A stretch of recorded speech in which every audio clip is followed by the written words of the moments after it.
ഇന്നത്തെ വുഡ് ആർട്ടിൻ്റെ ഇന്നത്തെ ഫിഗർ ബുദ്ധനാണ്, ബുദ്ധൻ്റെ ഹെഡാണ് കൊടുത്തിരിക്കുന്നത്. അത് ഈ തലയിൽ കൊടുത്തിട്ടുള്ളത് ബുദ്ധരാക്ഷത്തിൻ്റെ മോഡലാണ്, നമ്മൾ സാമുകാൽപ്പത്തിലാണ് ചെയ്തിട്ടുള്ളത്. ഇത് കറക്റ്റായിട്ട് ആ രീതിയിൽ ചെയ്തിട്ടുണ്ട്.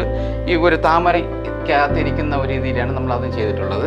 ബാക്ക് വരുമ്പോഴത്തേക്ക് താമര ഇതലിൻ്റെ ഒരു സങ്കല്പത്തിലാണ് നമ്മൾ ബാക്ക് ചെയ്തിട്ടുള്ളത്. അതിൻ്റെ മറ്റു കാര്യങ്ങളെല്ലാം അതിൽ കൊടുത്തിട്ടുണ്ട്.